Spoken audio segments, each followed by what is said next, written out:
So I got this drum a couple of years ago. I seem to remember sitting there waiting for my dinner to cook, trawling through Steve Maxwell's website as I sort of, well, I still do now actually. And I came across this drum and I emailed Steve and basically said, look, I have to have it. And I think it was only on the website for about 15 minutes before I bought it. Now there was a pair of these drums. The other one being, this is a 14x5.5 as you've seen. The other one was a 14x6.5.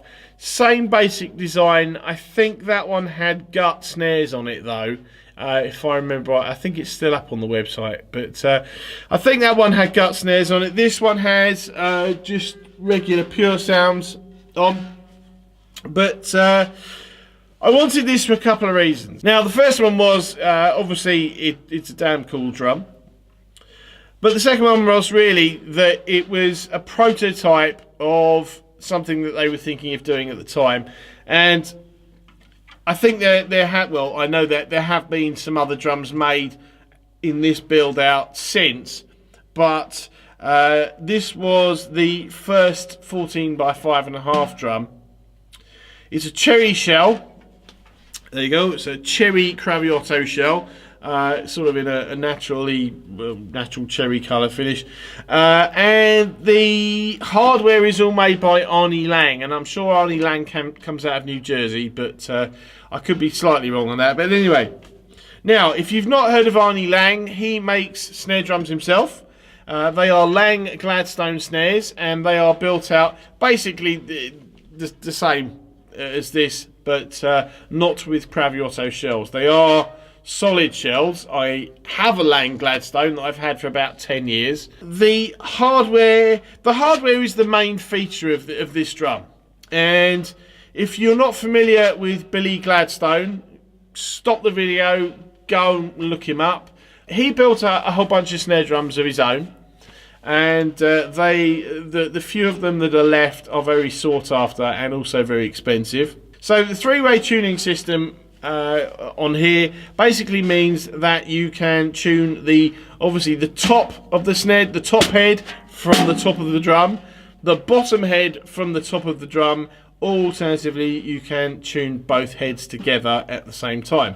And you do that by way of this fancy key, which I'm about to drop. So this key, as you'll see before I drop it, this key has 3 ends on it. I don't know if that's going to focus very well, but anyway, there are different ends in there, and I know for a fact that that one is the bottom head. So if I'm to tune the bottom head, I just basically tune that, and then stick that one on, and whichever. And I'll just show you that bit. That's where it hooks onto, with some engraving on that, which is Billy Gladstone Lang percussion. I can't read it because of the light. So the purpose was basically practicality for the three-way tuning system. Not so much of a practical thing these days, because obviously mylar heads don't go out of tune with the changes, or so much with the changes in heat. But it's a cool thing. It's a cool feature. A couple of other companies I know of that have utilised this same three-way tuning system. Lang percussion, Lang Gladstone being obviously the main one. Tama used it for a while on the Tama Omnitune. It's the same thing.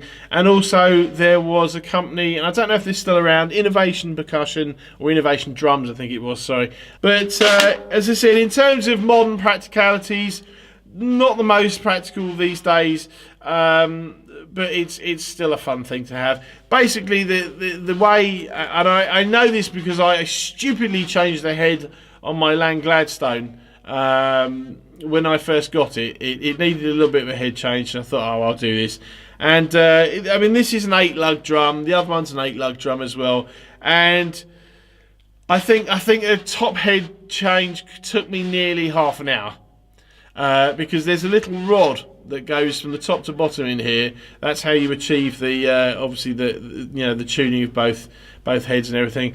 And it's just a nightmare. You unless you're playing jazz, you know, or a very, very light hitter, you wouldn't want to take one of these drums on tour with you, because basically it would take you'd have to take a couple of them, because it takes forever to change the damn head.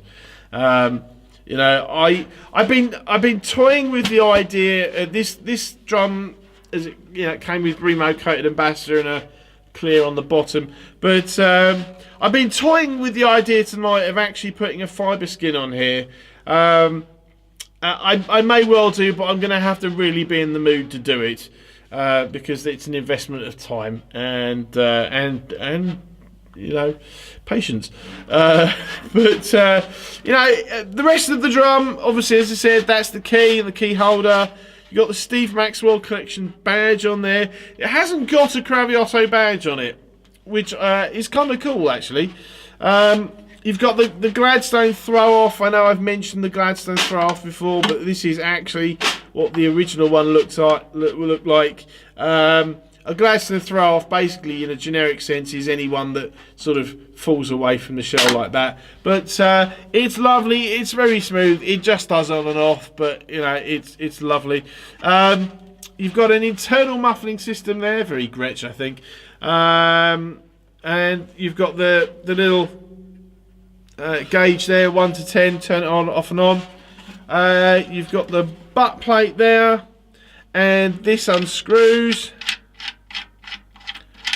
to give you an Allen key, so you can play with those.